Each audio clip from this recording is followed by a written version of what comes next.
Hey guys, this is Eric from GameShampoo.com. Continuing to take a look at Magic the Gathering's Gatecrash decks, and now we're going to be continuing on. This is our third video for the decks, and we're going to be continuing with the Orzhov deck, which I've already popped open at the top, but I have not actually unboxed the deck itself or the instructions. I've only taken apart the booster packs because to me that's the most fun part, so I've laid all that stuff out here.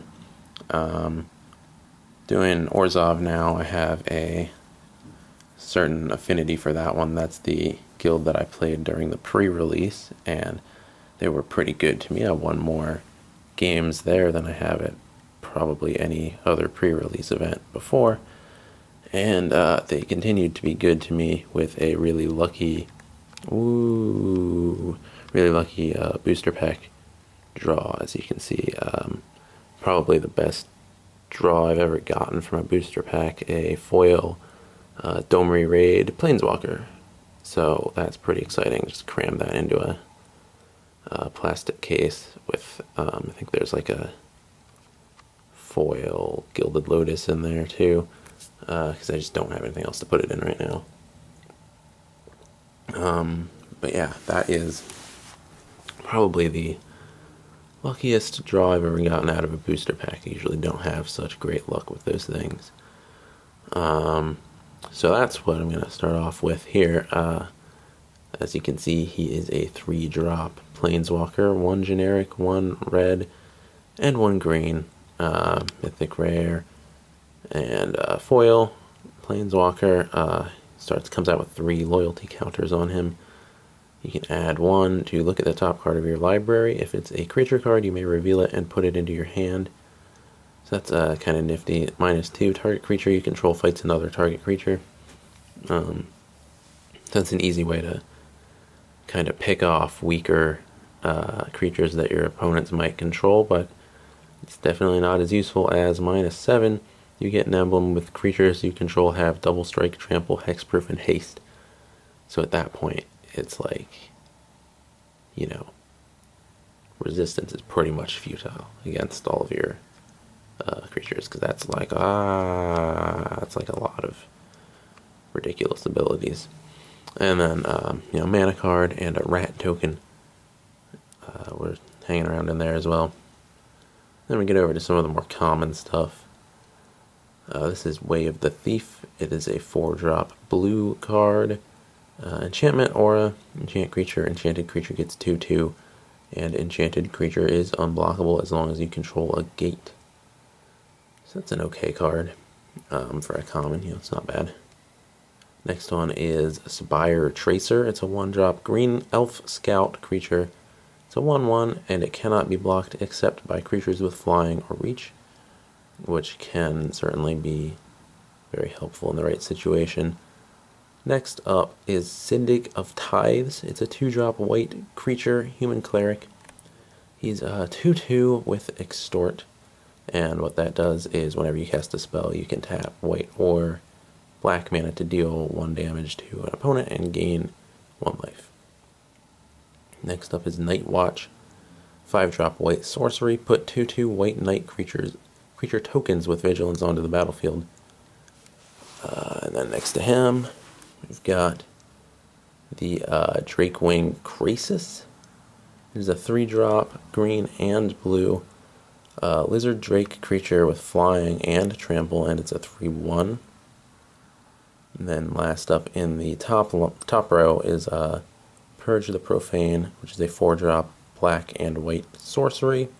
Target opponent discards 2 cards, and you gain 2 life. And below that one, we have Verdant Haven. That's a 3-drop green enchantment. Aura enchant land. When Verdant Haven enters the battlefield, you gain 2 life. Whenever enchanted land is tapped for mana, its controller adds 1 mana of any color to his or her mana pool, which is, you know, standard green, very helpful for getting more mana out there. Next to that card is the Keymaster Rogue. It's a 4-drop blue creature, a human rogue. He is unblockable, and when he enters the battlefield, return a creature you control to its owner's hand. It's a 3/2. Next to him is the Nav Squad Commandos card. It's a 5-drop white card. 3/5 human soldier with battalion. So whenever he and at least 2 other creatures attack, he gets 1/1 until the end of turn and untap it. Next to him is the Skarg Guildmage. It's a 2-drop. It's a red and a green. And he's a 2/2 human shaman. You tap a red and a green, and creatures you control will gain trample until the end of turn. Or you can tap 1 generic mana in addition to that green and red. And target land you control becomes a 4/4 elemental creature until the end of turn, and it's still a land as well. The next card over is Serene Remembrance. It's a 1-drop green sorcery. Shuffle Serene Remembrance and up to 3 target cards from a single graveyard into their owner's libraries. So that's super useful for both getting strong cards that have been killed off back into your library, or slightly prolonging a mill deck from just destroying your deck. Next to that is the Orzhov Charm. 1 black, 1 white mana to cast it. It's an instant. You can choose 1. Return target creature you control and all auras you control attached to it to their owner's hand, or destroy target creature and you lose life equal to its toughness, or return target creature card with converted mana cost 1 or less from your graveyard to the battlefield. That is an uncommon card, and honestly, I don't really get it. But I can see like one scenario in which that is useful. When, maybe if somebody's pacified one of your creatures and you want to return it to your hand and then throw it back out there or something, but there are better ways to do that. I don't quite get that card. Massive Raid is next over. It's a 3-drop red instant. Massive Raid deals damage to target creature or player equal to the number of creatures you control. Next to that one is Night Watch. It's a 5-drop white sorcery. We have already gone over one of these in the above booster pack. You just throw out some night tokens. Nothing too crazy. Next up is Contaminated Ground. That is a 2-drop black enchantment aura. Enchant land. Enchanted land becomes a swamp. Whenever enchanted land becomes tapped, its controller loses 2 life. I find that card to be a lot of fun, just because you're limiting the amount of land that a player can reasonably use, and I always like destroying land or enchanting people's land to just mess up their options really bad. I like constricting people into playing in a certain way. Below him is Greenside Watcher. It's a 2-drop green creature. It's an elf druid, 2/1. You can tap it and untap target gate. Next to him is Ruination Worm. It's a 6-drop big creature. It's red and green, and it's a 7/6. No special effects or anything like that. Just big brutal power, but at a really high mana cost. So gotta weigh the worths of that. Next up is Drakewing Krasis. Again, already covered this guy. Flying Trample 3/1. Balustrade Spy is next over. It's a 4-drop black vampire rogue. It's a 2/3.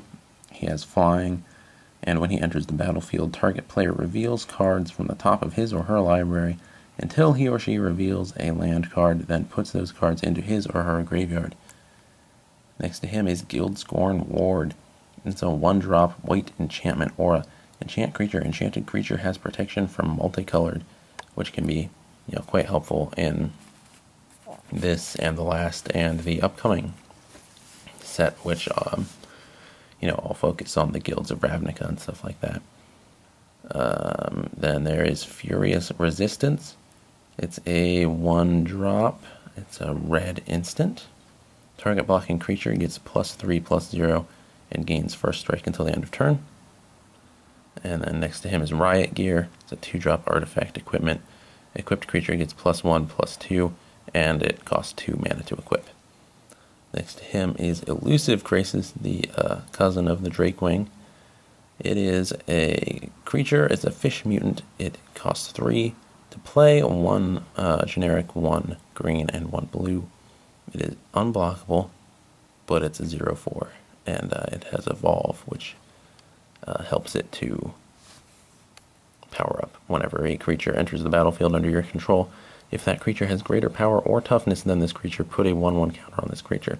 So obviously that's, you know, all but inevitable that that'll happen at least once, and that's why it's, you know, that's why it's uncommon. That's why it's useful. Dying Wish is next to that. It's a 2-drop black enchantment aura enchanted creature you control. When enchanted creature dies, target player loses X life and you gain X life, where X is its power. So that's, you know, for 2, that's really good, especially if you have a really strong creature out there and you want to protect it. We've got Whispering Madness below that guy. This is the rare card that came in the pack along with Domru Raid. And this is a 4-drop black and blue sorcery. Each player discards his or her hand and then draws cards equal to the greatest number of cards a player discards this way, and it has Cipher, which is, you know, after you do that first effect, you may then exile this spell card and code it on a creature you control. Whenever that creature deals combat damage to a player, its controller may cast a copy of the encoded card without paying its mana cost. Vyashino Shanktail is next to him. It's a 4-drop red creature with First Strike and Blood Rush, and it's a 3/1. Its Blood Rush effect is that you tap 3, discard the card from your hand, target attacking creature gets 3/1 and gains First Strike until the end of turn. Next to him is a Crypt Ghast. It's a 4-drop black spirit creature. It's a 2/2. It has Extort, and whenever you tap a swamp for mana, add another swamp to your mana pool, which is super useful. Next to him is just a regular old mountain, and then promo add card. So that's all the stuff that I got in the boosters in the Orzhov Oppression deck. Just a kind of a glimpse of some of the stuff that you can pick up at random in these booster packs. Some of the stuff is really good. I think that the Crypt Ghast is really useful, and obviously Domri Raid is super useful as well. And then some of these instants and stuff, they are you know, pretty nifty. I like the Guild Mages. They can be pretty tricky. I like the Krasis, the Elusive Krasis. I like Dying Wish. A lot of good stuff in this set. I think it's a lot of fun to play. So now I will turn my attention to the deck itself. I'm just gonna throw the camera down for a second and unbox the deck and then set it all out. So, and again, each of the little cardboard inserts in here are a different color depending on which deck you got. The last one was red, the first one was gray, the first one being Dimir, and the last one being Boros. And now this one is just plain white for Orzhov, which is obviously a white and black combination. So this is the box that you're going to get inside the deck box. It comes with a Gatecrash pamphlet, which we covered in the very first video, the Dimir video. So if you want to see that in a lot of detail, you can always check that out.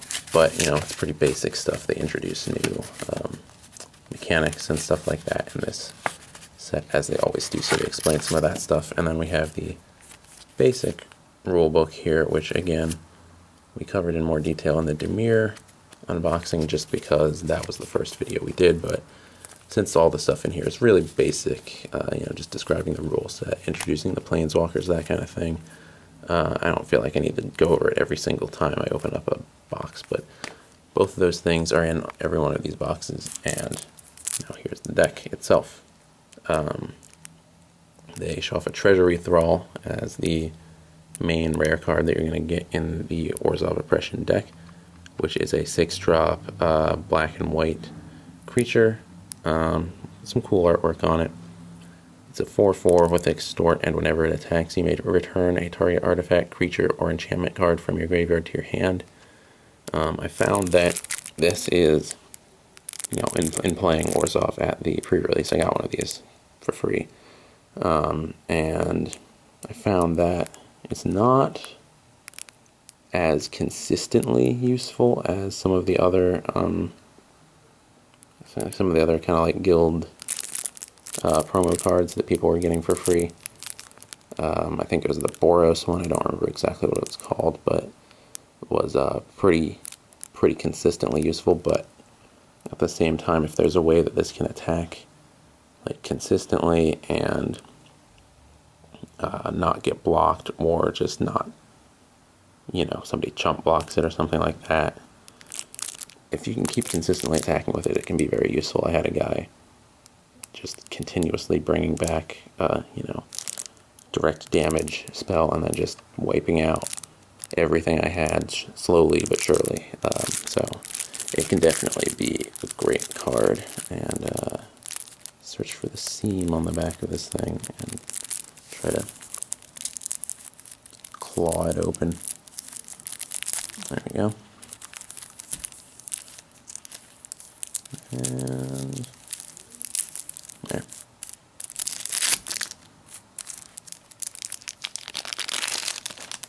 Okay, so that is a deck. It is 60 cards. I'm going to split it all up into the, you know, creatures, mana, etc. Gonna put all this stuff away in my collection and then spread the deck out here and cover that in just as much detail. So be right back. Okay, we are back, and here is the Orzhov deck all laid out before us. And gonna start off with the mana. I guess there's 12 white and 13 black in this deck, and then move on to the creatures. Obviously we've got the Treasury Thrall. Looked at that before we even pulled off the packaging. So then moving over to Shadow Alley Denizen. She'll be the next one. She's a 1-drop vampire rogue creature, 1/1, as you can see, and whenever another black creature enters the battlefield under your control, target creature gains Intimidate until the end of turn. Then there's Tormented Soul, another 1-drop 1/1 black creature. It cannot block, and it is unblockable. Next up, there are 2 Silvercoat Lions, 2-drop 2/2 creatures. They're white cat creatures, to be specific, and it is that simple. They have no effect or anything like that. Following that, another multiple set. We've got 3 Basilica Screechers in here. These are flying bat creatures with Extort. They are 1/2, and they cost 2 to play. 1 generic and 1 black mana. Next to them, the second rare card in this set, High Priest of Penance. It's a 2-drop, 1 white, 1 black. He's a human cleric. He is a 1/1 creature, but the interesting thing about him is that whenever he is dealt damage, you may destroy target non-land permanent. So, at best, that's going to deter people from attacking you, or, you know, he dies and you get to destroy it, you know, some permanent, as long as it's not a land. But at best, you can make him like indestructible or something like that. Otherwise, you know, power him up, and then you've got yourself like a pretty good wall deterring attack there. Underneath of him is Vizkopa Guildmage. He is a 2-drop, 1 black, 1 white. He's a human wizard creature, 2/2. Can tap 3 mana, 1 generic, 1 white, 1 black. And he gains lifelink until the end of turn, or it'll be a target creature, so it could be him, could be any other creature you want. Or you can tap the same amount, and whenever you gain life this turn, each opponent loses that much life. So I took a look at him in one of the booster packs in one of the older decks. I think it might have been Dimir. And he is awesome for like a lifelink deck. I have one with some Rock's Faith Menders in it that double the life gained every time you gain life, and so that would pretty much just, you know, with the other cards I have in there, that could pretty much kill somebody in 1 turn. So that's pretty awesome, and it does it to each opponent, not just 1. Next to him we have a pair of Basilica Guards. These guys are 3-drop white creatures. Excuse me. They are human soldiers with Defender and Extort, and they're 1/4. Next to them is 2 Kingpin's Pets. These guys are 3 drops, 1 white, 1 black, 1 generic, flying, 2/2, and Extort. Next to those guys is a Knight of Obligation. He's a 4-drop white creature. He's a human knight with Vigilance and Extort, and he's a 2/4. Next to that guy are 2 Syndicate Enforcers. They're 4-drop human rogue creatures, 3/2, and they have Extort as well, which I find to be quite a useful ability, as long as you remember to do it every time you cast the spell. Next to them are Guardian Lions. This is a 5-drop white cat creature. It's a 1/6 with Vigilance, so attacking doesn't cause it to tap. Interesting divvying up of power and toughness there. It's way tougher than it is strong.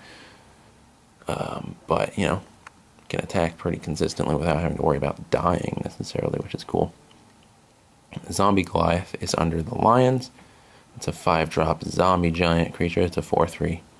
It's black. Pretty much that simple. Smog Elemental is next to that. It's a 6-drop black card. 2 of those mana costs are going to be black, and it's an elemental 3/3 flying. Creatures with flying your opponent's control get -1/-1. The Orzhov Guildgate is next to that. It's a land. You can tap it for white or black, but it enters the battlefield tapped. Rain of Blades is next to that. It's an instant. It costs 1 white mana, and it deals 1 damage to each attacking creature. You get 2 Dying Wishes next to that. We covered this in the booster pack already, so I don't feel like I need to go over what it does again, but it's a pretty useful card, especially in a lifelink deck. Again, Executioner's Swing comes next. It's a 2-drop, 1 white, 1 black. Instant. Target creature that dealt damage this turn gets -5/-5 until the end of turn. Orzhov Keyrune, there are 2 of those. Same as a normal Keyrune, it turns into a creature when you tap 2 mana. This one becomes a 1/4 white and black Thrall artifact creature with lifelink until the end of turn. Below them, straight up murder. This murder card is a 3-drop, costs 2 black and 1 generic, destroy target creature. Then Gift of Orzhova, another 3-drop. This one can be paid with 1 generic and 2 black or 2 white. It's an aura. You enchant creature, enchanted creature gets 1/1, flying, and lifelink. This guy is a Jameday Tome? I'm going to say that's how you pronounce that. Jameday. It's a 4-drop artifact. You can tap 4 to draw a card. Next to him is Blood Reckoning, 4-drop card from M13. Whenever a creature attacks you or a planeswalker you control, that creature's controller loses 1 life. Next to that is 1000 Lashes. It's a 4-drop, 2 generic, 1 white, 1 black, aura. Enchant creature. Enchanted creature cannot attack or block, and its activated abilities can't be activated. At the beginning of the upkeep of that enchanted creature's controller, that player loses 1 life. I think that for an uncommon card, that is pretty messed up. Next to that one is Purge of the Profane, 4-drop, 1 white, 1 black, 2 generic. Sorcery, target opponent discards 2 cards and you gain 2 life. And then finally, 2 Angelic Edicts, 5-drop each. Sorcery, exile target creature or enchantment, and that's a white card. So, that is the extent of the Orzhov Oppression deck. Some pretty useful stuff in there. I find Extort to be a pretty fun ability, and then got all the junk from the booster packs line over there in the rubble of all this stuff that I've unboxed so far. Got 2 more left to go, so be sure to keep watching. Thanks for tuning in.